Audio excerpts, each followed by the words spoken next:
Aujourd'hui, nous recevons Pir Vilayat Inayat Khan.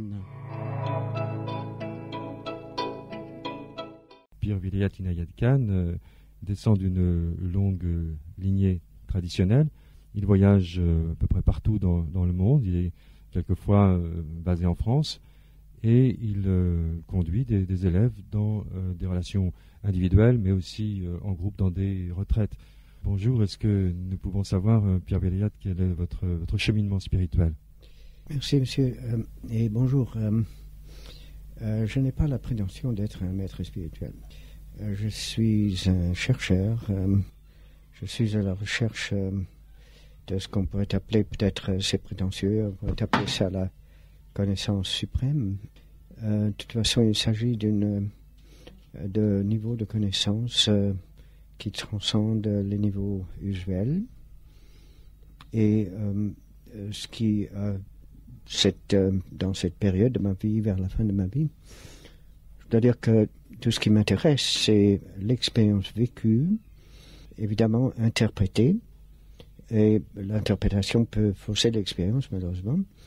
Donc, il faut faire très attention et avoir beaucoup de connaissances, mais je suis tout à fait dans la lignée du révérend Père Tayata Chada, qui considère que le cheminement de l'évolution mène à une ascension de la conscience, c'est-à-dire que la conscience peut donc embrasser des dimensions au-delà du commun, et c'est cela l'objet de ma recherche. Vous voulez dire que vous êtes à l'affût de l'éveil de la conscience? Oui, exactement. Travailler avec la conscience, évidemment, il y a des notions stéréotypées qui s'originent dans l'Inde. Par exemple, l'éveil, par exemple, on dit attention de ne pas mourir avant d'avoir atteint l'éveil. Et je crois que ça peut produire un certain état d'alarme quand on s'approche de la mort. Je crois que on ne peut jamais dire qu'on s'est éveillé ou qu'on a atteint l'éveil de la conscience, mais il y a des niveaux de conscience, des modalités de la conscience. On peut dire qu'on peut moduler la conscience. Et évidemment, il y a tout un travail à faire et c'est cela qui m'intéresse, naturellement. N'y a-t-il pas, au regard d'un être mystique, un paradoxe entre le monde est-il achevé ou est-il en voie d'achèvement? Est-ce que l'homme est réalisé sans le savoir et paradoxalement a besoin d'accomplir un travail? Alors, l'évolution continue et même elle avance à des grands pas. D'ailleurs, peut-être on peut mesurer le progrès de l'évolution par le niveau de dégénérescence de l'humanité actuellement. C'est la contrepartie de l'évolution, naturellement. C'est le prix à payer. Mais en effet, je crois que la spiritualité traditionnelle était plutôt stéréotypée. Aujourd'hui, je crois que celui qui s'engage dans la spiritualité est doué davantage de liberté, donc d'initiative. Il s'ensuit que vraiment, ça devient de plus en plus difficile. Mais c'est une garantie d'authenticité, alors que avant la spiritualité était basée en grande partie sur la croyance, alors qu'aujourd'hui on parle davantage d'expérience plutôt que de croyance. On en revient d'ailleurs à Teilhard de Chardin, du point alpha au point oméga. C'est ça, oui, absolument, oui. Mais on n'y parvient pas sans rien. Il ne suffit pas d'ouvrir les yeux pour se dire je suis éveillé. Voilà, justement, il y a des méthodes. Et c'est ça qui m'intéresse. Quelles sont les voies d'accès? Et évidemment, deuxièmement, alors, quelles sont les étapes? Et est-ce qu'il y a une séquence qu'on peut recommander dans les étapes, ou est-ce que ça dépend de la personne, des personnes différentes, etc. Alors ça, c'est toute une recherche, n'est-ce pas? Il y a beaucoup de littérature là-dessus, etc. Mais il ne faut pas se baser trop sur la littérature, il faut faire une expérience personnelle. Oui. D'abord, commençons avec le plus simple. disons, normalement, la conscience est très restreinte dans sa portée. Par exemple, on considère ses problèmes de son point de mire personnel plutôt que de les considérer d'un point de vue plus général ou plus cosmique ou plus transcendant. On pourrait illustrer ça, par exemple, si vous avez vu Notre-Dame d'un certain point de mire, vous n'avez pas vu Notre-Dame. Alors nous sommes dans la situation suivante, c'est que nous voyons les choses de notre point de vue personnel, sans nous rendre compte que c'est tout simplement un point de vue, et nous faisons de terribles erreurs parce que nous sommes convaincus que ce point de vue est absolu alors qu'il est relatif. Donc la première chose, premier pas, c'est donc, comme avait dit Saint Jean de la Croix, d'ailleurs, on passe par une sorte de nuit de l'entendement. On n'a plus de saisie, il n'y a plus de choses stables sur lesquelles on puisse s'agripper. Mais alors, évidemment, il faut faire très attention de ne pas sombrer totalement dans la nuit obscure. Et Saint Jean, d'ailleurs, avait raison de dire que dans cette obscurité, il faut quand même saisir une sorte de lumière qui est peut-être pas encore très précise, mais très claire, mais ce qui finalement il arrive là, n'est-ce pas, on appelle ça la vive flamme d'amour. Mais enfin, il y a donc quelques données, n'est-ce pas, sinon on serait totalement perdu, n'est-ce pas, il y a des données. Alors, je crois, la première chose, je crois, à faire, ce serait d'élargir le champ de la conscience. Et ça, on peut le faire avec des exercices alterner l'inspire et l'expire, par exemple. À l'expire, répandre la conscience, le champ de la conscience. Donc, par exemple, méditer la nuit, par exemple, et regarder les étoiles. Ce serait dans la haute montagne, c'est ce que je viens de faire, d'ailleurs, il y a quelques jours. J'en viens, d'ailleurs. Alors là, c'est tout à fait différent d'être enfermé dans un appartement en train d'observer la télévision. Votre conscience commence à se répartir et vous commencez à vous voir dans l'ensemble de l'univers. Et alors, vous n'avez plus le sens d'être une particule, c'est-à-dire une portion de la totalité, mais vous voyez quelle est la correspondance entre ce que vous pensez être et ce que vous pensez être le cosmos.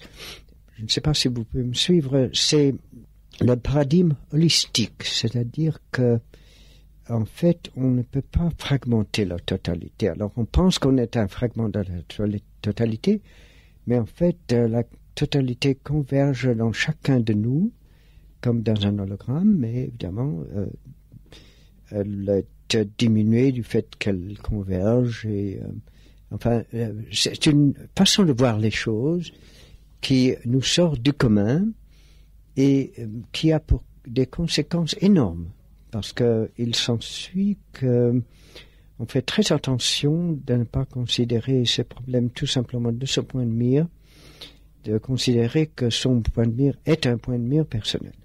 Donc ça a des conséquences dans le domaine de la psychologie, par exemple, très intéressant et très important d'ailleurs.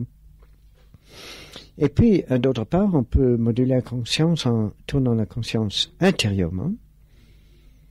Alors, à ce moment-là, on découvre comme un monde intérieur qui s'épanouit dans sa personnalité. C'est comme si on touchait le vide et qu'on voyait la vie émerger du vide. Alors, cela correspond à ce qui m'intéresse d'ailleurs beaucoup, c'est le rapport entre la méditation et la science, la physique en particulier. Et alors, les théories de Dr. David Bohm, par exemple, pour qui le monde est normalement, on conçoit le monde dans le mode explicite, explicate, il dit en anglais, c'est-à-dire que chaque objet semble occuper un emplacement déterminée, n'est-ce pas? Et on pense qu'on est là, etc. Enfin, la façon usuelle de penser. Alors qu'il y aurait une façon implicite, implicate, on dit en anglais, de voir les choses. Par exemple, les radios, les ondes radio, elles s'enchevêtrent l'une dans l'autre. Elles ne sont pas placées dans un tel endroit dans l'espace. Alors, dans ce mode, la pensée peut également se moduler dans le mode implicite. Par exemple, derrière ce qu'on explique, il y a ce qu'on implique. Alors, dans la méditation, voilà une des choses que l'on fait. On module la conscience en la tournant intérieurement. Et alors, n'est-ce pas, on a l'habitude de penser qu'on est le sujet connaissant un objet autre que soi-même. Et là, il s'avère que ce qu'on connaît, c'est soi-même, mais c'est soi-même qui se déploie, alors que dans son tréfonds, cela échappe à notre connaissance. La conscience peut s'invertir, et alors il y a un moment où on commence à voir de quelle manière on est. En fait, on fait l'expérience de sa renaissance récurrente d'ailleurs, parce qu'on n'est pas né à un moment donné, mais on est rené continuellement. C'est une des pensées soufis d'ailleurs, la récurrence de la naissance, on trouve chez Henri Corbin par exemple. Chose curieuse alors, c'est que il s'agit ici d'une connaissance qui résulte de la créativité plutôt que croire qu'il faut d'abord connaître avant de créer. Je sais pas si je m'explique bien, mais je pourrais illustrer la chose. Par exemple, un sculpteur découvre sa statue en la faisant. N'est-ce pas? Il s'agit d'un mode de connaissance qui résulte du fait d'encourager la créativité de sa personnalité et de surveiller son épanouissement à mesure que cette personnalité s'épanouit, et découvrir quelles sont les qualités qui se développent, et voir que ce sont les qualités de l'univers qui sont, comment dirais-je, sont personnalisées en nous, hominalisées, comme dit Révérend Père Dachada, en nous, n'est-ce pas? Et puis il y aurait un mode de connaissance, alors, transcendant. Alors, vous voyez, donc, on peut mesurer la conscience en l'élargissant, et si on élargit sa conscience, alors on voit de quelle manière sa conscience s'enchevêtre avec la conscience d'autres personnes, et on commence à voir les choses de son point de mire et du point de mire des autres personnes, et ainsi on a une vue d'ensemble sur un problème, au lieu de ne voir le problème que de son point de vue personnel, n'est-ce pas? Pierre Vilayat, quel rapport, s'il y a un rapport, au singulier ou au pluriel, entre la conscience et le corps physique? Eh bien oui, en effet. Il y a d'ailleurs un adage tibétain qui est très intéressant. Il dit en anglais, the mind rides the wind, le mental chevauche le vent. Le vent, c'est l'énergie, en fait, et le mental, enfin, la conscience. Alors, en fait, pour chaque niveau, qu'est-ce que je puis dire, de corporalité, de matérialité, il y a un mode de connaissance. C'est ça qui est intéressant. Parce que, par exemple, si vous vous identifiez avec votre corps physique, alors la connaissance que vous pouvez avoir est limitée, enfin, est définie du fait, limitée du fait donc du rapport qu'il y a entre corps et mind et mental.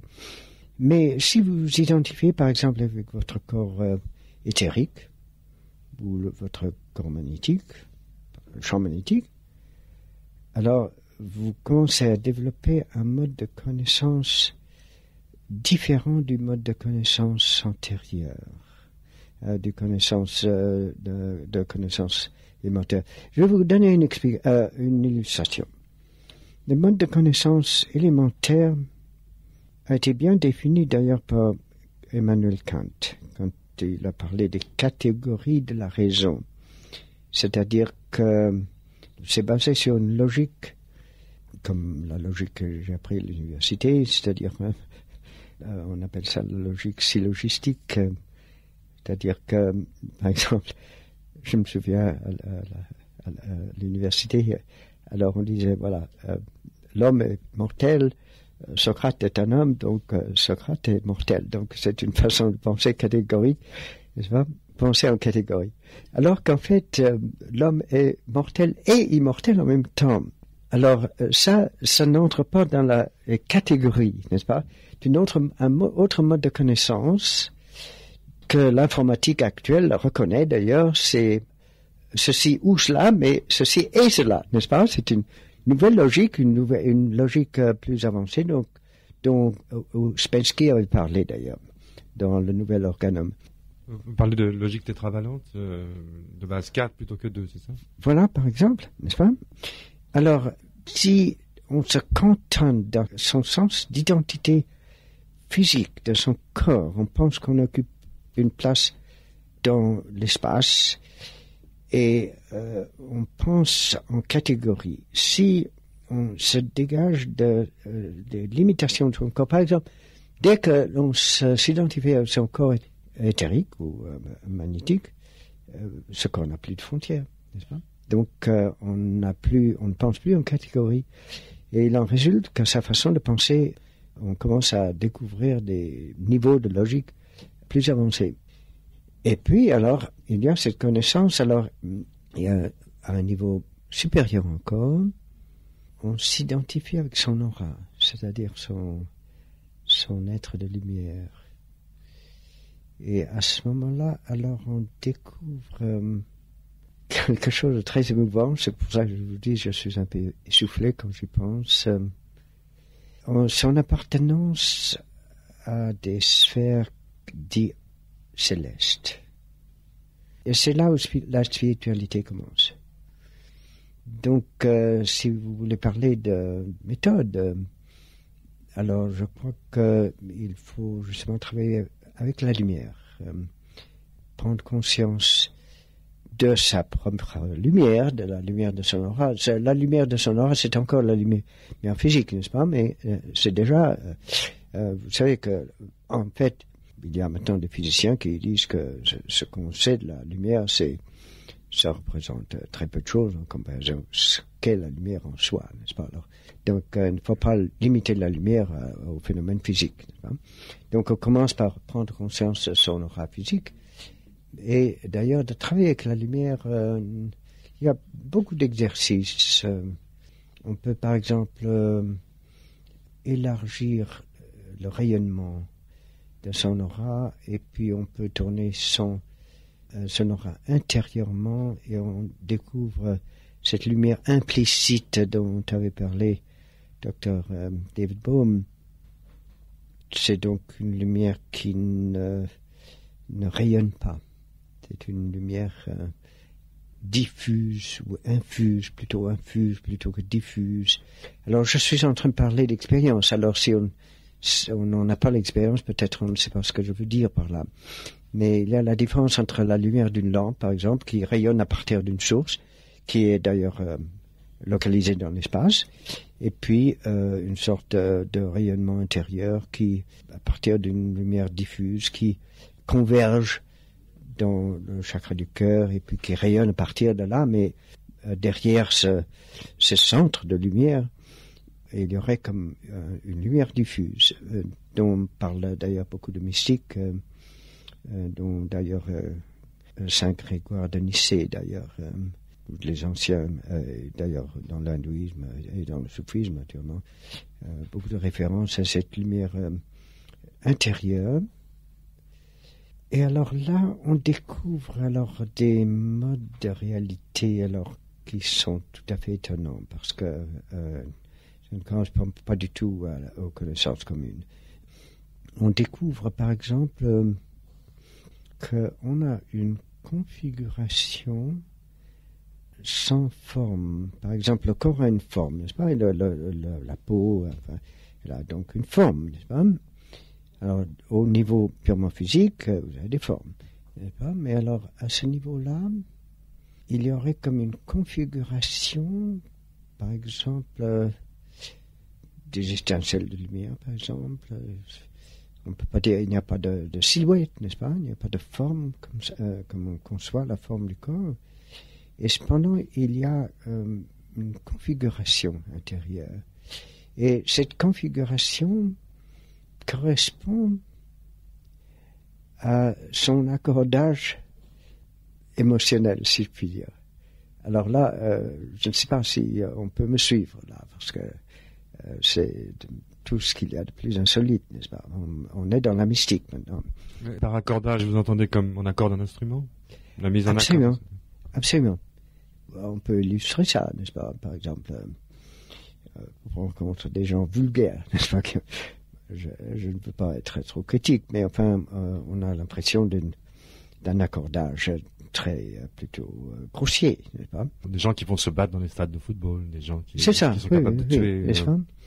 Et puis, alors, de temps en temps, on rencontre des gens qui ont un accordage qui vous émerveille, qui vous élève, qui vous inspire. Il y a des personnes comme ça, sans prétention du tout. Moi-même, évidemment, j'ai passé ma jeunesse à la recherche des grands maîtres dans les Himalayas, dans les ashrams, parmi les bouddhistes, parmi les soufis, à Ajmer, en Iran, en Afghanistan, et dans les monastères, au Mont Athos. Alors là, j'ai rencontré des êtres vraiment merveilleux. Et je dois dire que, évidemment, la vie, la tentation de la vie est telle que il faut se défendre, évidemment. Et, on pourrait dire que, je ne sais pas comment traduire ça en français, en anglais on dit the underpinning takes over, c'est-à-dire le support physique pour pouvoir vivre, pour pouvoir survivre dans le monde, prend la relève à tel point que on n'a pas l'occasion de développer les niveaux supérieurs de son être. C'est comme si, par exemple, vous vouliez faire une ascension d'une montagne dans les Himalayas et que vous les camps de base avaient pris tellement ça avait coûté tellement cher et puis on avait mis tellement d'énergie à développer ces camps de base qu'en fait il n'y avait plus assez d'argent ou d'énergie pour que quelqu'un monte au sommet. Eh bien, c'est ce que nous faisons maintenant dans la vie. Alors, donc, il y aurait, enfin, une certaine... Je crois qu'il y a des méthodes de vivre. C'est difficile de voir comment on peut faire ça. De pouvoir vivre dans la vie sans se laisser tenter à tel point qu'on perd le sens de cet élan, de cette ascension de la conscience dont tu avais parlé d'état de chagrin. Pierre Vilayat-Khan, je voudrais comme ça reprendre au bon à la suite de ce que vous venez de dire. Il est difficile quelquefois lorsqu'on est mal nourri, on a le ventre creux de s'élever. Oui. Mais d'un autre côté, paradoxalement aussi, pour s'élever, pourvu qu'on ne le subisse pas mais parce qu'on l'a voulu, il est bon aussi de pratiquer le jeûne et d'avoir le ventre creux. Oui, je l'ai pratiqué. J'ai fait des retraites de 40 jours sans manger, mais comme le Bouddha lui-même avait dit, ce n'est pas la réponse. Non, non, c'est pas ça. Non. Pour suivre ce que j'avais commencé à dire, comment faire la part des choses, comme Jésus avait dit, ce qui appartient à César et ce qui appartient à Dieu, n'est-ce pas? Normalement, beaucoup de personnes réservent une partie de leur vie à leur participation à la religion, n'est-ce pas? Mais je parle ici plutôt de l'expérience monastique ou hermétique, enfin des ermites, plutôt que de la religion constituée.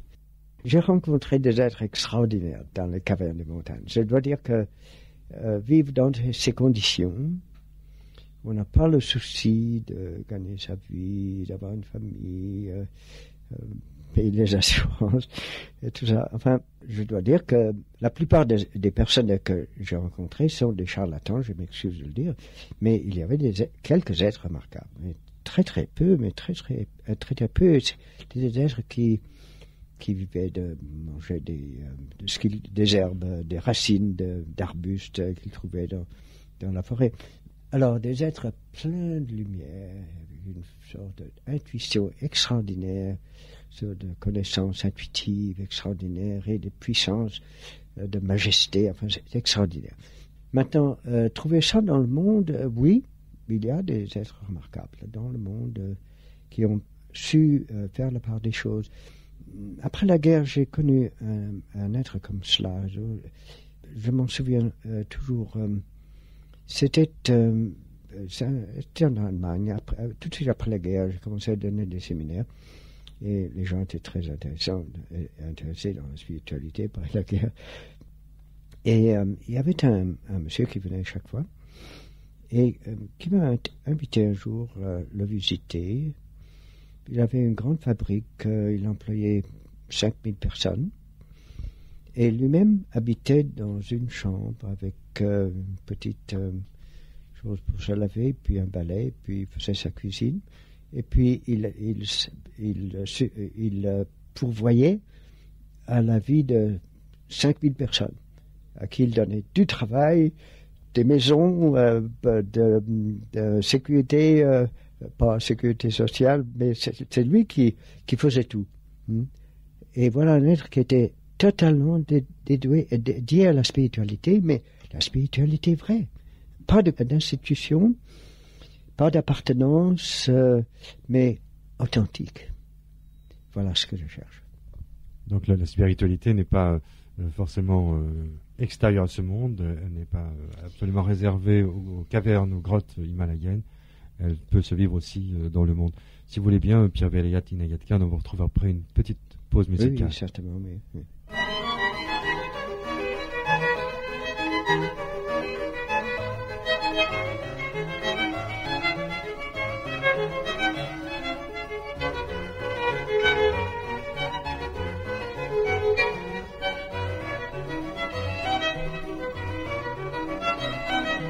Pierre Vilayat, Inayat Khan, je crois savoir que vous aimez bien Jean-Sébastien Bach. Mais oui, je dirige la messe de Bach dans notre camp, dans les Alpes. Je dirige. D'ailleurs, en Allemagne aussi, c'est au camp, à Noël. On parlait de mystique. Où en êtes-vous de votre expérience mystique, Pierre Vilayat? Où j'en suis? Oui. Pas très loin. D'accord, vous êtes toujours à la recherche, mais vous avez avancé. Je suis toujours à la recherche, oui. Et vous en êtes où, ici et maintenant? Je suis à l'affût de quelque chose. Je ne voudrais pas mourir avant d'y voir un peu plus clair. Mais j'ai 18 ans. Et les choses, je voudrais préciser davantage exactement les niveaux et exactement comment on y arrive. Alors, j'ai quelques idées là-dessus, mais je voudrais travailler davantage là-dessus. D'abord, basant sur les connaissances communiquées dans les livres, communiquées par les mystiques, mais également différentes religions, mais également en chair personnelle. Tout à l'heure, vous parliez de conscience, méditation et prière.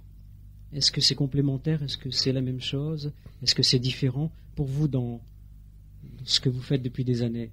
Quelle différence faites-vous, s'il y a différence entre méditation et prière? Eh bien, c'est la question absolument péremptoire. Pour moi, il n'y a pas de spiritualité authentique sans prière. Ce qui veut dire qu'il ne faut pas négliger la notion de Dieu. Et d'ailleurs, la mystique s'est toujours développée en marge de la religion instituée. Mais il faut dire que, d'abord, je crois qu'il faut faire la part entre la croyance et la foi. La foi basée sur les données sur le point de vue d'une personne à laquelle on attribue une autorité, etc. Et puis, la foi, la croyance. Je m'excuse. La différence entre la croyance et la foi. La croyance, donc, basée sur une autorité, et puis la foi basée sur une conviction intérieure qui est donc de l'ordre de l'expérience vécue. Alors, voilà. Je crois que la plupart du temps, on parle de Dieu comme si on savait de quoi on parlait. Et c'est pour ça que beaucoup de personnes se méfient sitôt qu'on parle de Dieu. Père Moshe de Natran, mon père, avait dit il faut faire la différence entre la croyance en Dieu et l'expérience de Dieu. Et c'est là où on peut faire la part entre la religion et la mystique. La religion est basée sur la croyance, alors que la mystique est basée sur la foi, sur l'expérience. Alors, se passer de la notion de Dieu, ce serait comme si on se passait en mathématiques, si on se passait de la notion de l'infini. On ne peut pas faire de mathématiques sans infini. Donc, il y a une sorte de dépassement du commun, et c'est la notion du divin qui nous invite à dépasser le commun. Et sinon, nous serions enfermés dans notre notion de notre personne, qui est la situation commune de la plupart des gens, n'est-ce pas? Donc la mystique nécessite la notion de Dieu, mais non pas de Dieu anthropomorphisé, c'est-à-dire imaginé tel qu'on s'imagine soi-même. D'ailleurs, comme Voltaire a dit, Dieu nous a créés, nous le lui avons bien rendu. Mais, vous voyez, il y a une méthode. Il faut faire la part entre la réalité et l'apparent. Ce dont on fait l'expérience d'une façon commune, c'est ce qui transparaît à travers ce qui apparaît. C'est le monde des apparences. Et on pense que c'est cela la réalité, mais c'est tout simplement, ce sont les signes. C'est ce qui apparaît de ce qui transparaît. Par exemple, si vous avez vu les traces d'un ours dans la neige, vous n'avez pas vu l'ours. Alors, nous pensons que ce monde est réel. En fait, ce monde, c'est-à-dire le monde que nous percevons, est plutôt comme un hologramme. Je ne dis pas que ce n'est pas réel. Je ne dis pas que c'est maya, illusoire, etc., comme on dit dans l'hindouisme. Non, je dis, comme dans le soufisme, on dit c'est comme un hologramme. Un hologramme est la réplique d'un objet, mais ce n'est pas une illusion, c'est une construction, mais c'est une réplique d'un objet originel. Donc, ce monde que nous percevons est tout simplement une réplique d'une réalité sous-jacente qui transparaît. Il est possible de faire transparaître dans l'apparence davantage que ce qui transparaît pour commencer. Et c'est ça la mystique, être à l'affût de ce qui transparaît, et ce qui fait obstacle à cela, c'est la notion que nous nous faisons nous-mêmes. Vous avez dit au début de cette émission que vous reveniez d'une retraite dans les Pyrénées, je crois. C'est ça, oui. Vous avez parlé de la méditation, vous avez parlé la nuit plutôt, vous avez parlé aussi du cosmos, enfin du ciel. C'est ça, oui. Vous pensez que la nuit est plus propice à la méditation? Ça dépend. Pour les méditations que je faisais, oui, en effet, parce que il y avait longtemps que je n'avais pas fait de retraite. Quand j'étais plus jeune, je faisais beaucoup de retraites dans les montagnes des Himalayas. Alors, je sentais que la vie de tous les jours, la vie dans les rues de Paris, enfin, dans les appartements, etc., est très contraignante, n'est-ce pas? Alors, j'avais un besoin d'immensité. D'autre part, du fait d'être contraint et restreint, confiné, n'est-ce pas, dans l'espace, on se retire dans la notion qu'on se fait de sa personne. Et alors, cette notion est évidemment très relative. Et si vous regardez les étoiles et vous vous dites, voilà, imagine que ce corps que tu crois est toi-même, il a été formé depuis des milliers d'années-lumière, depuis le moment du grand ébranlement, de Big Bang, n'est-ce pas? Il a été fait de lumière et il s'est donc petit à petit figé en matière qu'on appelle solide, etc. Enfin, donc, si vous voulez, la notion qu'on se fait de sa personne est ébranlée. Et donc, il faut parfois un choc psychologique pour qu'il y ait un éveil de la conscience, n'est-ce pas? D'autre part, je me suis dit une chose intéressante. Voilà, d'abord, donc je me concentrais sur la lumière, lumière dans les yeux, lumière de l'aura. Et puis je me suis dit, eh bien, cette lumière, au départ, on pense que le corps émane de la lumière, le corps absorbe la lumière du soleil ou des étoiles, et puis rayonne la lumière. Mais en fait, la contrepartie est également vraie. C'est que l'aura est en fait la convergence de la lumière des étoiles. Donc, au lieu de penser que c'est son corps qui converge la lumière des étoiles, voyez la chose du point de vue des étoiles. Alors, vous êtes là-bas, au lieu d'être ici, et vous voyez votre corps à partir des étoiles, n'est-ce pas? Et je me suis dit ceci, n'est-ce pas? Imagine que tu ferais un voyage dans l'espace, comme ça peut se faire. Peut-être un jour, on pourra payer des milliers de dollars pour faire un voyage dans l'espace. Et puis, on sort de son satellite, on s'envole dans l'espace, hein, et on médite. Et imaginez qu'on fasse la méditation que je faisais, c'est-à-dire que, au lieu de se dire, voilà, je suis l'observateur qui observe les étoiles, je suis la lumière des étoiles qui se regardent elles-mêmes. Alors, vous voyez, l'étonnement, n'est-ce pas, le choc psychologique, n'est-ce pas, de voir les choses tout à fait autrement. Alors, ça, ce serait un exemple de ce qu'on peut appeler l'éveil, n'est-ce pas, voir les choses d'une perspective totalement opposée à la perspective visuelle. Mais alors, il y a autre chose, c'est que on est encore, n'est-ce pas, au niveau physique, là, mais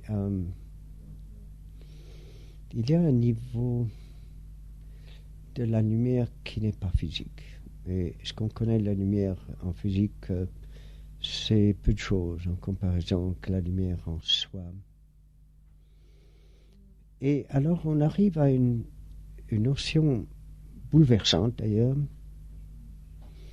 c'est qu'en fait, ce qu'on appelle sa conscience est en fait une lumière qui est projetée sur les choses. La conscience, j'appellerais ça plutôt l'intelligence devient conscience lorsqu'elle se trouve confrontée avec les objets.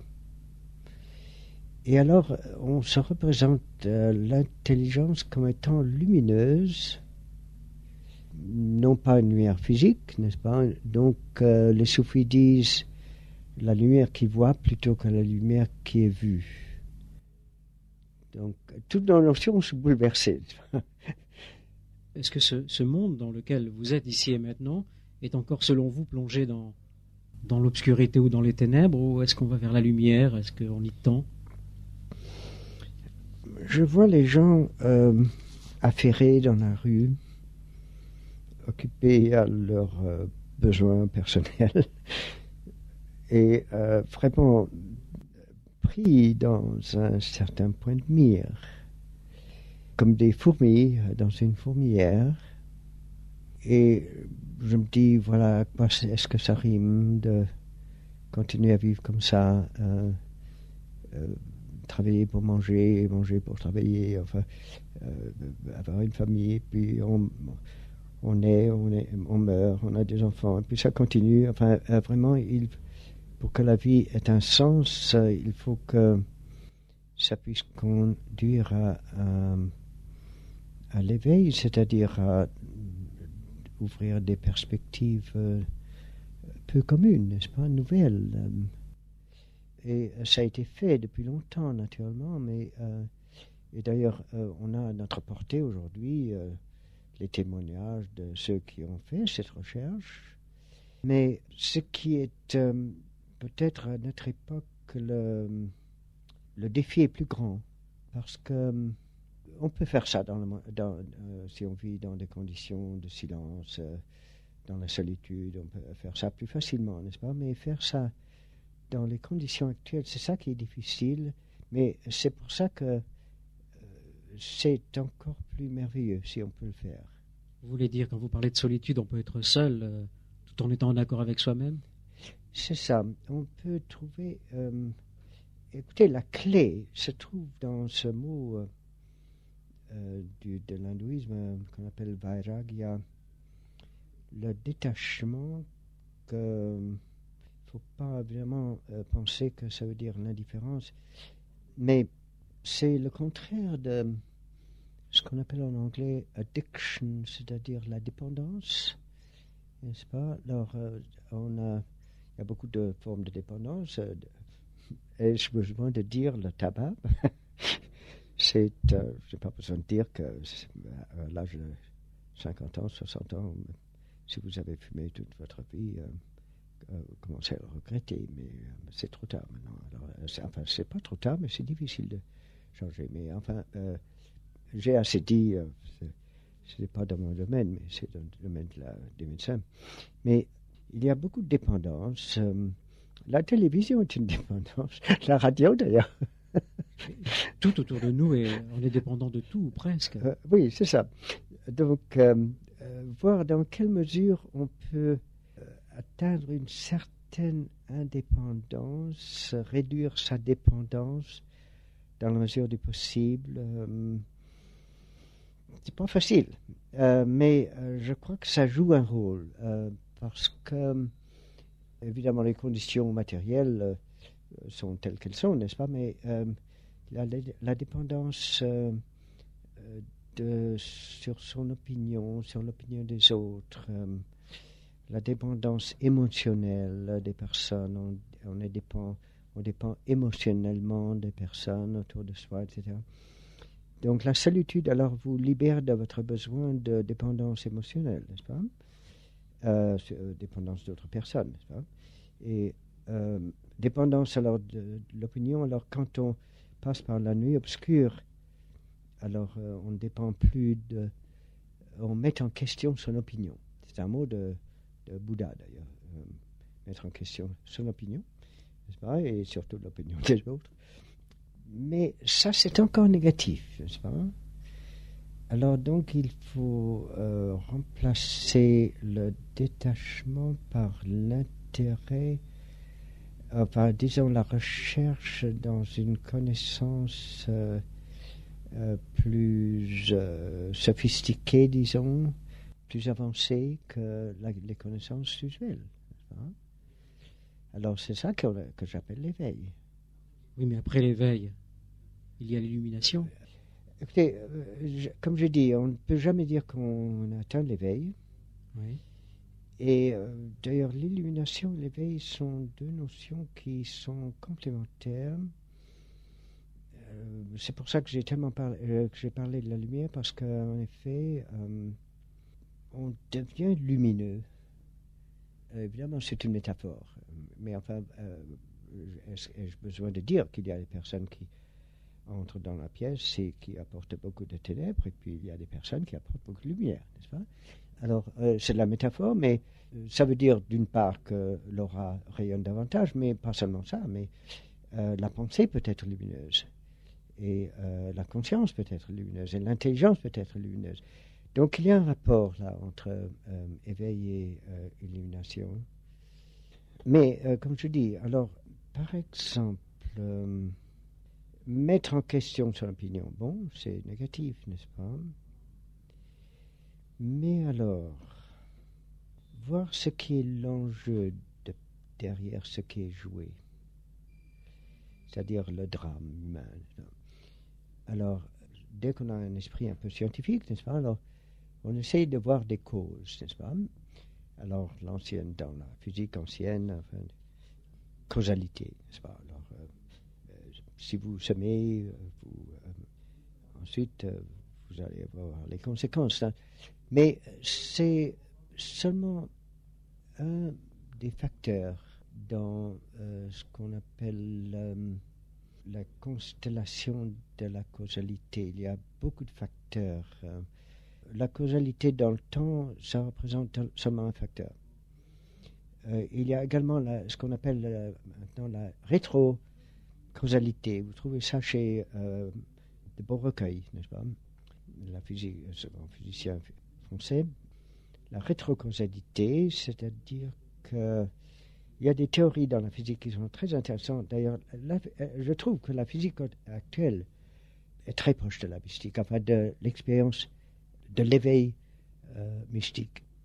Il y a une théorie selon laquelle c'est le contraire de la théorie darwinienne de Darwin. C'est que l'évolution de la chimie sur la planète Terre n'aurait pas pu évoluer de la façon dont elle avait évolué si l'avènement de l'homme n'avait pas été prévu dès le commencement. Alors ça, c'est tout à fait théâtre de Chardin, n'est-ce pas? Oméga déjà prévu. Alors ça, ce sont des recherches dans le domaine scientifique, enfin de la philosophie de la science, on peut dire. C'est un mot de philosophie de la science. C'est professeur Ray, d'ailleurs, qui avait fondé cela en 1936, d'ailleurs. Philosophie de la science. Donc, en effet, rétrocausalité, c'est-à-dire que il ne faut pas penser que la raison pour laquelle les choses se passent, c'est à cause du passé, mais en prévision de l'avenir. Alors, donc, un point de vue différent, n'est-ce pas, complémentaire. Et puis, alors, il y a une autre dimension de la causalité dont parle Ibn Arabi dans le soufisme. C'est une causalité transcendantale. Donc, les scientifiques ont du mal avec ça, mais il y a une référence à ce propos dans une revue de Zurich, d'ailleurs. C'est-à-dire qu'il y a un niveau qui transcende la causalité dans le temps, un niveau transcendantal de la causalité. Et c'est cela que l'on découvre dans l'éveil. Pierre Vilayat, il y a un passage obligatoire pour tous, c'est la mort. Cette question me vient parce que tout à l'heure vous avez dit j'ai 78 ans. Oui. Donc vous êtes un petit peu plus près ou un petit peu non, plus pas loin. tellement. Non, j'ai le temps encore. Oui. J'espère, oui, parce que pensez, enfin ce que je fais, enfin je suis parti ce matin à 5 heures du matin. J'ai conduit cette grande camionnette camping dans le brouillard avec il y avait beaucoup d'encombrements sur les routes. Oui. Et je mène une vie extrêmement active. Je prévois. Évidemment, c'est un grand défi de diriger la messe, toute la messe de Bach dans l'an 2000, lorsque j'aurai donc 84 ans. Ma question, c'était simplement pour vous demander quelle était, selon vous, l'attitude à adopter devant ce passage obligatoire qu'est la mort. Oui. Vous voyez, comme vous avez vu, d'ailleurs, je ne peux pas m'en baser sur des croyances. la vie après la mort, si on y croit ou on n'y croit pas. Enfin, non. Mais si on a fait des voyages astrales, des déplacements astrales, alors on sait que l'on peut se déplacer sans jambes et qu'on peut voir sans yeux et qu'on peut écouter sans oreilles et qu'on peut penser sans cerveau. Donc c'est déjà une préfiguration de l'expérience de la mort, d'après moi. Mais ce qui m'intéresse beaucoup, évidemment parce que je m'intéresse beaucoup au parallèle entre la mystique et la science, c'est qu'en fait les électrons du corps ne meurent pas. Elles sont désagrégées, mais selon des principes que la plupart des personnes ne comprennent pas. C'est qu'elles sont en contact alors qu'elles ne peuvent pas se contacter dans l'espace. C'est l'expérience d'Einstein, Podolsky, Rosen. C'est-à-dire donc qu'elles sont en contact, mais elles ne peuvent pas s'envoyer des messages. Donc c'est un autre contact. Enfin, mais ce que je veux dire par là, c'est que même si le corps s'est désagrégé, il y a une sorte de communication. Non, c'est pas le mot communication. De contact. Je crois que c'est contact plutôt que de communication qui se fait et selon son, je sais pas comment ça s'appelle, sa toque, chaque électron a une certaine mémoire et donc la mémoire du passé continue et elle est, comment dirais-je, enrichie par une nouvelle expérience, etc. Donc, comme m'avait dit Jean Charron, au mort, où est ton aiguillon?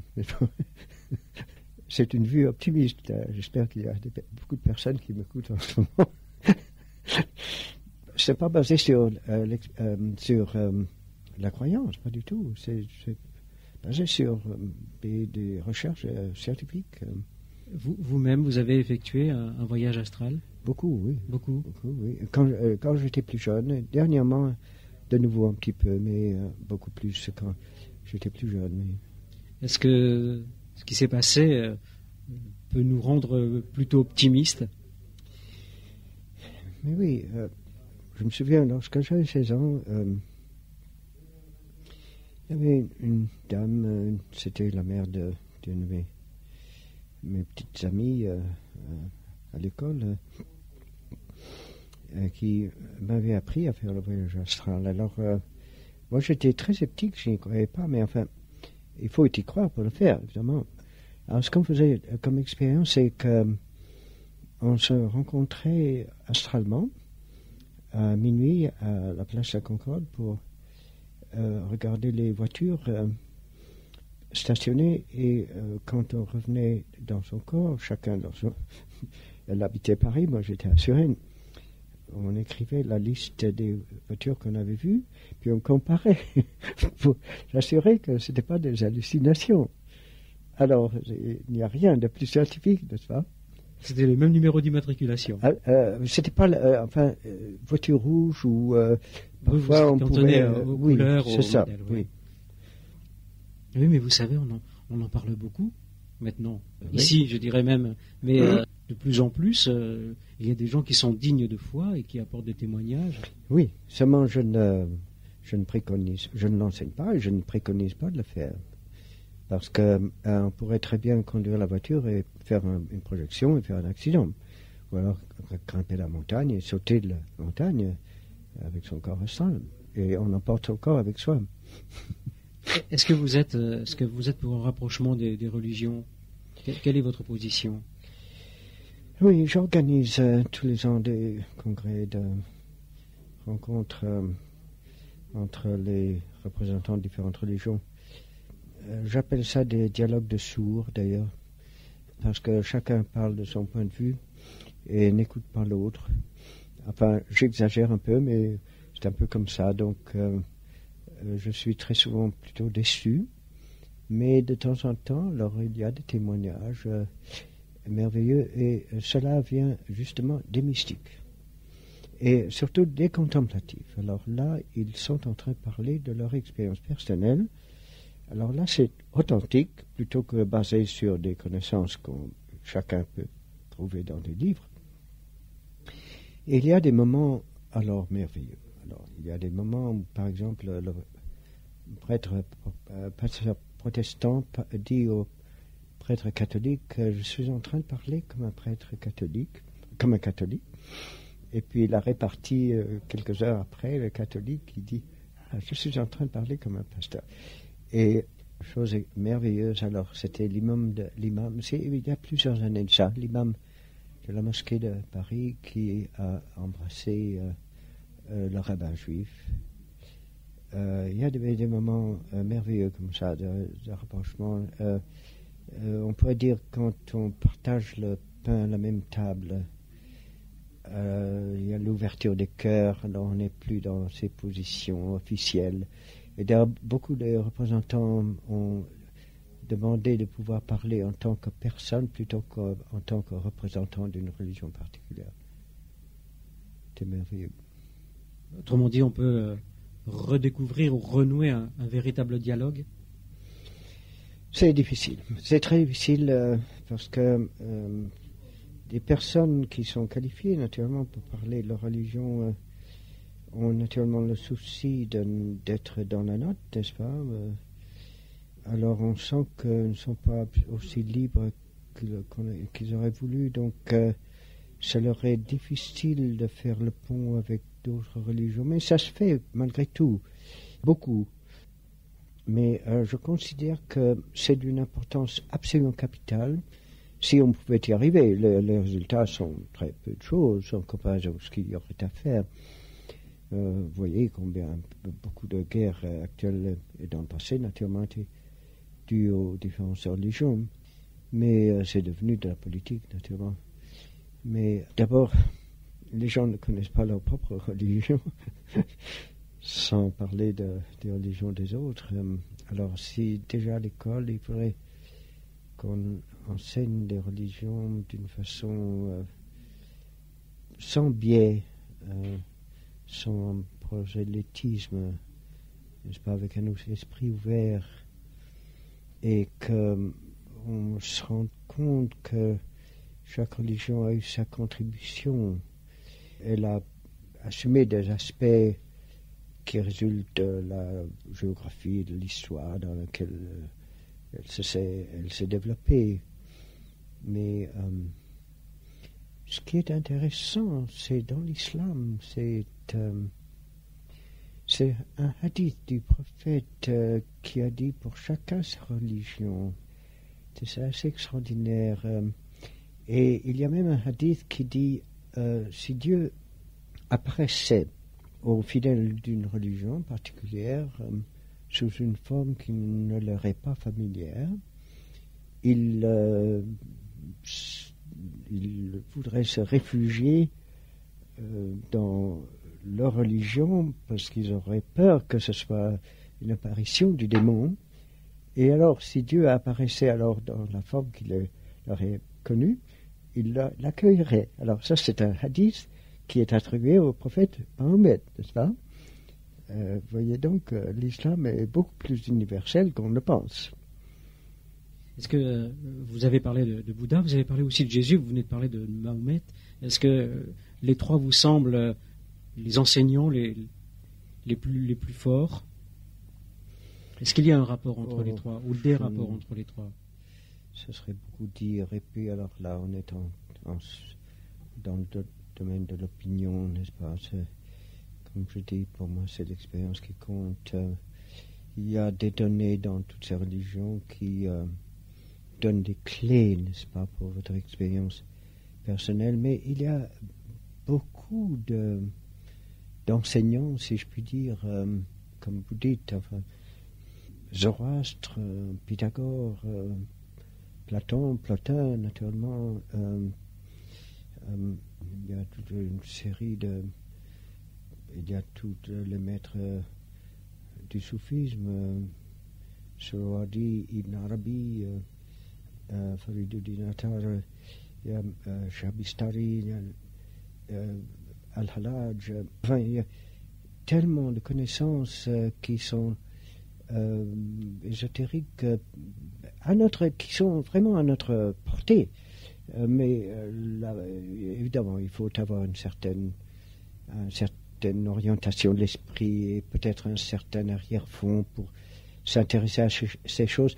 Et d'ailleurs, il y a peut-être un travail à faire, un travail on appelle ça de vulgarisation, n'est-ce pas, pour essayer de saisir l'essentiel et de construire ça d'une façon cohérente pour la consommation du public, n'est-ce pas?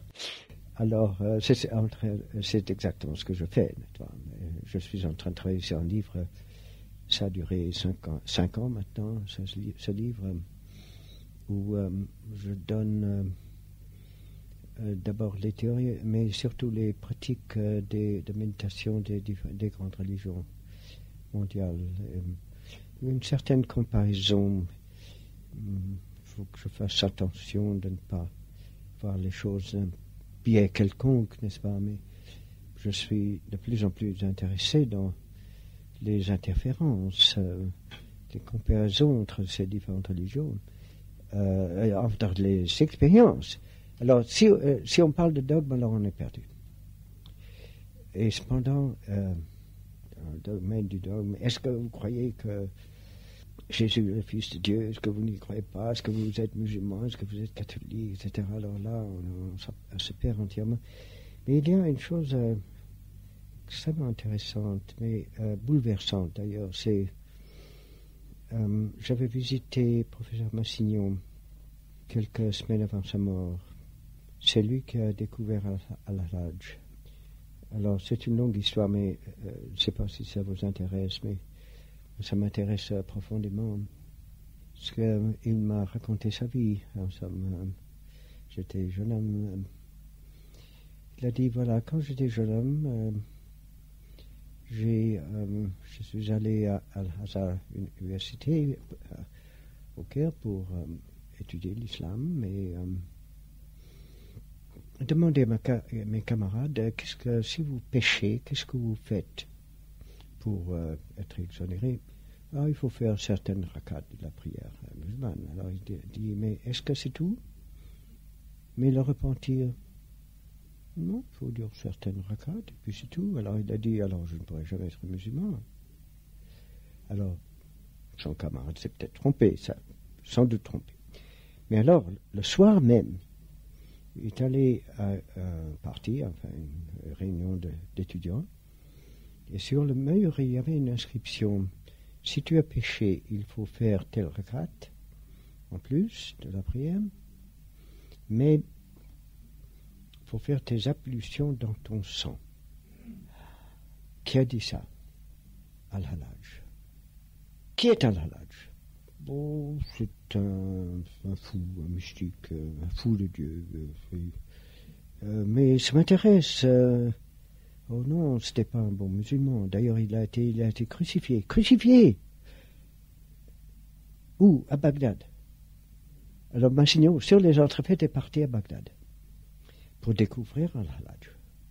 Et quand il est arrivé, les Turcs il y avait l'invasion turque, et il a dû s'échapper sur le Tigre, traverser le Tigre dans un bateau qui a été submergé, qui a coulé, et il a été repêché sur le rivage, et on a cru qu'il était mort. On allait l'enterrer dans un cimetière musulman, et il est revenu à lui. Il a dit, mais je ne suis pas musulman. Mais ils ont dit, mais vos derniers mots étaient là et là et là. Alors il a dit, mais c'est possible, mais je ne suis pas musulman. Alors ensuite il a fait toutes ces thèses sur Al-Hallaj, qui était formidable. Alors quand je l'ai vu, donc quelques semaines après sa mort, avant sa mort, il a dit, vous savez, maintenant, j'aurais dit, je suis chrétien et musulman en même temps. Et à ce moment-là, j'étais jeune homme, je n'aurais pas osé dire, mais c'est impossible. Et puis, je crois que la plupart des gens qui m'écoutent diront, mais c'est pas possible, n'est-ce pas? Ou bien vous croyez que Christ est le Fils de Dieu, ou vous ne croyez pas, etc. Alors on est, n'est-ce pas, tiré par les cheveux. Eh bien oui, Al-Hallaj, Massignon, c'était la grande autorité, il avait beaucoup d'expérience, l'esprit d'élite, enfin, Sorbonne, enfin, études. Alors évidemment, j'ai beaucoup réfléchi là-dessus, vous imaginez. Alors il est clair pour moi que si vous posez la question du point de vue du dogme, impossible. Si vous voyez la chose du point de vue mystique, alors vous pouvez dire que si vous reconnaissez l'héritage divin dans votre être, vous revendiquez d'être le Fils de Dieu. Justement, je voudrais vous poser cette question. En chacun de nous, y a-t-il une étincelle divine, un morceau divin? Eh bien, je fais très attention, comme vous avez vu, à la croyance, n'est-ce pas? Alors, je vais vous raconter, je vais passer outre, d'une façon assez agile d'ailleurs, en citant une histoire mythologique. C'est Zagreus était le fils de Zeus. Lorsque Zeus s'est éloigné de son trône pendant quelques minutes, Zagreus, son fils, s'est assis sur son trône. Et les titans ont profité de cette occasion pour lui présenter un miroir. C'est la connaissance spéculative, spéculum miroir. Quand il a vu son visage, il a reconnu son père dans son visage. Il a tellement été ébahi que les titans en ont profité pour le péricliter dans l'abîme et le dévorer. Et quand Zeus s'est retourné, il était tellement furieux qu'il a branlé le tonnerre, n'est-ce pas? Et donc il a terrassé les titans, et les hommes sont nés des cendres des titans qui portaient en eux l'héritage divin. Vous dites que vous avez répondu agilement en échappant à la question, mais je crois que vous avez quand même bien répondu. C'est bien comme on voit l'origine du christianisme. Oui. Quel est le rôle du maître spirituel? Et à quoi reconnaît-on un maître spirituel? Ce mot maître, on peut parler de maître menuisier, de maître forgeron. Donc c'est un mot qu'il faut faire attention. C'est un mot qui a été facilement abusé, surtout dernièrement, et dont je me méfie.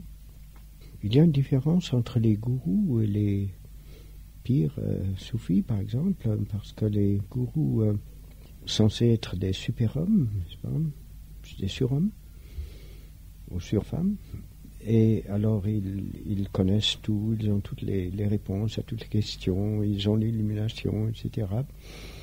Et malheureusement, on a bien vu qu'il y avait beaucoup de charlatanisme. Alors que dans l'islam, on n'a pas le droit de diviniser un homme. D'ailleurs, c'est une bonne précaution. Ça prête à un grand danger. Alors, pour Jalaluddin Rumi, le pire, c'est le destructeur de l'idole qu'on pourrait se faire de lui, que ses disciples pourraient se faire de lui. Il détruit lui-même l'idole qu'on pourrait faire de lui. Alors, ce mot maître, c'est un mot, je crois, un peu tiré par les cheveux, un peu artificiel. Il faut tout simplement dire que c'est comme, par exemple, dans la musique, un professeur, s'il a des connaissances, on peut apprendre, c'est du fait de ses connaissances, mais dans le temps, quand j'étais plus jeune, je jouais du violoncelle et mon professeur a dit oui, mais on apprend davantage en s'exerçant soi-même que par son professeur. Alors, à la place du mot maître, disons le mot enseignant. Enseignant. Ça vous plaît? Je préfère. Ça vous agrée mieux? Moniteur. Moniteur. Mentor. Mais il faut faire attention parce que mentor, c'est très proche de menteur. Oui, à deux lettres près. Alors, comment reconnaît-on un enseignant et a-t-on besoin, les uns ou les autres, d'un enseignant? Peut-être pour commencer, et puis ensuite, il faut s'en passer. C'est peut-être l'instant le plus difficile. Pour qui? Pour l'enseignant ou pour l'enseigner? Eh bien, si l'enseignant est libre de son orgueil, il est très heureux que son disciple a sa licence maintenant, il peut se débrouiller lui-même. S'il veut le porter, s'il veut le tenir pour lui, alors évidemment, il n'est pas un maître authentique, ça c'est sûr. Les personnes qui vous suivent, vous les appelez comment? Des élèves? Dans le temps, oui, quand j'étais plus jeune, et maintenant je les appelle mes amis. Oui. Y en a-t-il qui ont dépassé l'enseignant? Oui, je crois qu'il y a une parole de mon père qui m'a toujours beaucoup ému. Il a dit, si vous êtes un vrai enseignant, voilà, alors vous pouvez peut-être lancer la conscience porter la conscience de votre élève au-delà de votre propre niveau. Vous venez de parler de votre père. Ce que vous avez... j'aurais envie, si vous voulez bien, vous parliez un peu de votre sœur. On a vu récemment un article dans un magazine. Oui. Nous parlons de votre sœur. C'était le Nouvel Observateur. Oui. Eh bien oui, ma sœur Nour Inayat, croix de guerre, qui a été battue à mort à Dachau, qui s'est volontarisée pour être le pont entre le maquis et le War Office anglais pendant la Seconde Guerre mondiale. Je peux vous dire l'histoire. On était à Suresnes quand on entendait la voix de Hitler qui dit « Ma passion, c'est à bout, maintenant on va faire la guerre. » Et alors, nous avons été élevés quand même dans la pensée de la non-violence de Gandhi. Alors, qu'est-ce que nous avons fait? On entendait maintenant, quelques jours après, on entendait les canons aux portes de Paris qui s'approchaient, canons nazis. Alors, Nour et moi, nous avons eu une conférence ensemble et nous sommes dit, voilà, qu'est-ce que nous allons faire? On reste, on va être sous l'égide nazi parce qu'on ne croit pas on croit dans la non-violence. Mais alors, cette théorie de la non-violence, imaginez qu'il y ait un nazi avec une mitraillette, et il y a 100 otages, et qu'il est à même de fusiller ces 100 otages. Et vous auriez l'occasion de tuer ce nazi. Alors, si vous ne tuez pas ce nazi, vous êtes responsable pour la vie des 100 otages. Alors, où se trouve la non-violence? Alors, on est tombé d'accord, oui, seulement on n'aimerait pas quand même tuer soi-même.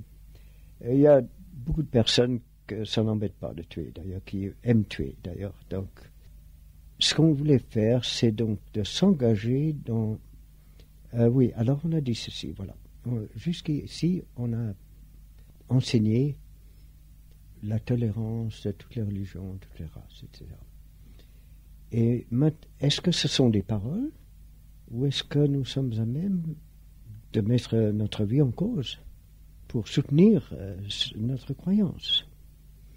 Alors, il était clair qu'il fallait donc que nous nous engagions, que nous fassions volontaire, nous engager dans la guerre, mais dans une position où nous n'avions pas, si possible, nous n'avions pas tué des personnes, mais être dans une position très dangereuse.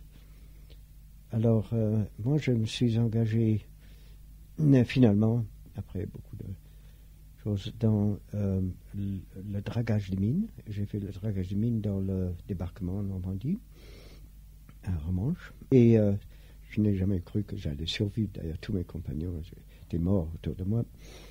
Et ma sœur s'est engagée dans le service secret, et avec une radio, et elle, à un moment donné, elle était la seule radio qui faisait le pont entre le War Office et le maquis, et elle a été dénoncée. D'ailleurs, il y a eu un procès. Je suis content de dire ça ouvertement. J'ai été présent à ce procès. Il y avait le nazi Voigt, Ernst Voigt, à l'avenue Foch, c'est ça où ma soeur avait été incarcérée, qui a dit qu'il a reçu un coup de téléphone d'une dame qui a dit qu'elle connaît l'adresse de ma soeur, d'une personne qu'il recherchait. Elle voulait 100 000 francs. Ils se sont rencontrés sur un banc dans le parc Monceau. Et cette dame, il a dit, était là d'ailleurs dans la cour de justice.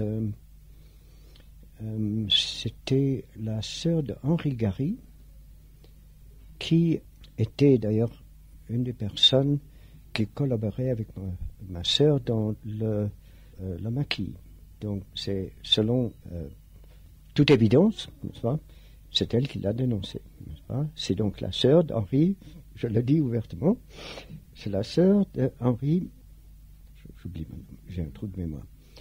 Le juge a décidé que le seul témoignage venait d'un nazi, et que, étant donné qu'on était assez embêtés pendant la guerre par les nazis, maintenant on était embêtés, les Français étaient maintenant accusés par les nazis, donc il a été libéré. Hervé Layat, est-ce que la méditation incite à la retraite? Oui, évidemment, c'est beaucoup plus facile de se retirer dans la solitude pour faire une retraite, pour faire les exercices spirituels de méditation qui conduisent à l'éveil. Beaucoup plus difficile dans la vie. Ce qu'il faudrait faire, c'est de faire des retraites de temps en temps, et puis de retourner dans la vie, et de continuer à faire des exercices spirituels tous les jours. Alors c'est plus facile si on les a fait pendant la retraite. Alors on sait exactement à quoi s'en tenir, et quels exercices faire, et combien de temps, etc. Et il faudrait au moins une demi-heure le matin et une demi-heure le soir. C'est pas beaucoup, mais c'est déjà bien. 1 heure, ce serait mieux. 1 heure le matin, 1 heure le soir, ce serait mieux. Il y a une question que je vous ai posée tout à l'heure, et je ne pense pas que vous l'ayez agilement, comme vous avez dit, évité. Je pense simplement qu'il est bon que je vous le rappelle. Quelle différence, si différence il y a, vous faites entre la méditation et la prière? Oui, je ne voulais pas m'évader, non. Si les limitations de notre connaissance sont dues au fait que notre conscience est rattachée, si vous voulez, à la notion de notre moi personnel. Donc, pour contreparer à cela, il faut faire le contraire. Il faut donc voir les choses du point de vue divin. Alors vous allez me dire, c'est très joli, mais est-ce que c'est possible de voir les choses du point de vue divin? Et alors la réponse, c'est qu'il y a des étapes. Alors, à aucun moment on peut dire je vois les choses du point de vue divin. Mais par le fait qu'il y a en soi le concept de Dieu, ce concept peut servir de tremplin pour l'expérience. Mais ce qu'il faut faire attention, c'est qu'on pense que expérience de Dieu, ça veut dire moi, je fais l'expérience de Dieu autre que moi, alors que c'est l'inverse, c'est Dieu qui se découvre lui-même à travers moi. Donc si on est disposé à renverser sa façon usuelle de penser, alors c'est là où justement peut intervenir l'éveil. Donc vous voyez que la notion de Dieu est absolument essentielle. Mais alors, qui dit prière, n'est-ce pas? Il y a plusieurs niveaux, n'est-ce pas? Il y a j'implore Dieu, que je considère comme autre que moi-même, pour mes besoins personnels, etc. Alors, c'est tout ce qu'il y a de plus élémentaire, n'est-ce pas, de plus humain, de plus simpliste.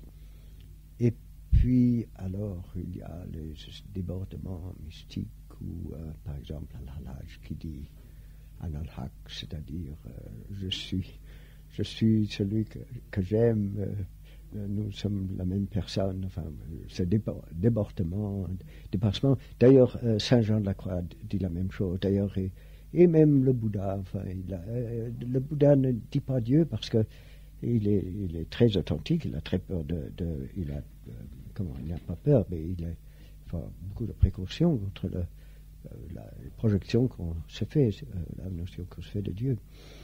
Mais dans l'état d'éveil, on a totalement dépassé le point de meilleur personnel. Vous avez parlé tout à l'heure d'être céleste. Est-ce que vous croyez à l'ange gardien? Ne me demandez pas si je crois ou je ne crois pas. Ça, je parle d'expérience et non pas de croyance. Attendez, comment vous formulez la question? J'essaie d'y aller doucement, tranquillement, mais en même temps, je profite, parce que vous n'êtes pas souvent en France, je profite que vous êtes là, aussi présent dans le studio. Pensez-vous vous avez parlé d'êtres lumineux que vous avez rencontrés dans les Himalayas. Pensez-vous que des êtres de lumière existent? Les avez-vous rencontrés dans des voyages astraux? Certainement, dans les voyages astrales ou astraux. Enfin, voyage astral, ça représente un certain niveau. On peut dépasser ce niveau, et alors on est dans, si vous voulez, un voyage galactique au lieu d'astral, si je puis dire. Enfin, peut-être il y a d'autres mots. Non, voyez, ce qu'il faut dire, c'est ceci, c'est que il faut faire ça par le truchement de sa propre lumière. C'est-à-dire qu'il faut, vous voyez, j'essaye de dire ça en raccourci, j'ouvre une parenthèse peut-être, parce que je parle de méthode pour l'instant. Est-ce qu'il vous est arrivé de regarder dans les yeux d'un enfant, surtout d'un bébé, plein de lumière, et avoir un sentiment du déjà-vu? Est-ce qu'il vous est arrivé d'écouter la messe de Bach, par exemple, ou de Monteverdi, et de vous dire, ça m'est connu, ça n'appartient pas à la terre, c'est un Bach est en train, ou Monteverdi est en train de me dire quelque chose d'autre niveau que j'appelle du niveau céleste. Et alors, si vous profitez de cette expérience pour cet événement, je veux dire, pour déclencher une expérience, alors ça peut vous conduire à une méditation où vous découvrez, si je puis dire, l'ange en vous. C'est-à-dire que vous découvrez que dans le tréfonds de votre être, vous êtes un être de lumière tel qu'on les représente par les descriptions qu'on se fait des anges. Mais alors vous allez dire, on va dire tout de suite, et d'ailleurs on pense tout de suite à un ange déchu, n'est-ce pas? En fait, ce qui est intéressant, c'est ceci, n'est-ce pas? C'est que, et j'illustre ça toujours par la voix de Caruso. Vous savez qu'on peut recouvrir aujourd'hui la voix de Caruso sur les mauvais enregistrements du temps, n'est-ce pas? Donc, si vous voulez, la pureté de son état angélique est encore là, même dans sa déformation du fait de sa personnalité, des situations dans la vie, etc. Et alors, découvrir ça, c'est découvrir son véritable être.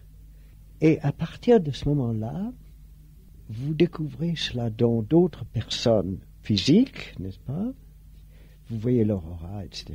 Vous découvrez leur visage éternel, enfin leur visage céleste. Et puis, quand vous faites un voyage astral, alors vous êtes en contact avec des êtres qui n'ont pas de corps Et vous découvrez la même chose que vous découvrez dans des êtres avec des corps. Vous voyez, j'ai fait ça par le truchement des êtres incarnés, sinon alors on est dans le vague. Pierre Vilayat, vous vous déplacez beaucoup. Hein. Énormément, oui. En Amérique, beaucoup. Ici et maintenant, c'est très intéressant. Que vous inspirent ces 3 mots? Eh bien, je pense aux paroles de ce poète américain qui dit je ne demande rien de moins que l'impossible possibilité, l'infini dans un fait fini et l'éternité dans un acte temporel. C'est une définition qui vous convient, ici et maintenant. Vous êtes, vous, ici et maintenant? Non, pas du tout. Non, ce qui est intéressant, c'est la manière dont le partout et toujours se manifeste dans le ici et maintenant. Mais le ici et maintenant, c'est tout simplement cross-section, une coupure deux-dimensionnelle. Par exemple, imaginez un volume trois-dimensionnel et puis vous le coupez, vous avez deux dimensions. Ici et maintenant, c'est le point de vue simplistique. Simpliste. Ce qui est intéressant, c'est la manière dont le partout et toujours se manifeste dans le ici maintenant. C'est ça qui est intéressant. Les silences sont utiles à l'homme? Pourvu qu'il en fasse quelque chose. Parce qu'on peut être béat dans le silence. Ce qui est intéressant, c'est, voyez-vous, c'est une des règles d'une retraite, le silence d'ailleurs. Et la raison pour cela, c'est que on a l'habitude d'exprimer sa pensée par le langage qui limite l'envergure de sa pensée dans le ici et maintenant. Mais à l'origine, sa pensée, alors il faut reconnaître deux éléments dans sa pensée, peut-être plus, mais enfin déjà deux. Il y a la réaction, c'est-à-dire que notre mental réagit vis-à-vis de l'expérience physique ou même psychique. On interprète l'expérience, on traduit dans le langage et on s'exprime. On appelle ça la pensée spéculative d'ailleurs, spéculum, le miroir. Et puis, alors, beaucoup plus rare, la pensée vraiment créatrice n'est pas une réaction, ne réagit pas, ce n'est pas comme une photographie, n'est-ce pas, c'est quelque chose comme le peintre, n'est-ce pas, ou le compositeur, ça émerge de l'intérieur. Et cette pensée créatrice est d'ailleurs, vous créez votre personnalité, elle émerge donc de l'intérieur. On peut peut-être dire qu'elle est catalysée par l'expérience extérieure, mais pour être créatrice, il ne faut pas qu'elle soit tout simplement une réaction. Donc si vous pratiquez le silence, vous créez des situations qui favorisent l'émergence de cette pensée créatrice, c'est-à-dire que vous mettez comme un tampon qui protège votre conscience de ce qui advient de l'extérieur, de façon à ce que ce qui émerge de l'intérieur émerge plus facilement. Voilà l'avantage du silence. Mais silence est tout simplement se retirer de l'action pour régurgiter le journalier, alors vous n'êtes pas très avancé par ça. Pierre Vilayat et Nayat Khan, je vous remercie sincèrement d'être venu ici et maintenant. Il faut avancer dans l'évolution, mais il faut également faire avancer les personnes autour de soi et surtout aider ceux qui sont dans la détresse. Merci beaucoup pour votre accueil.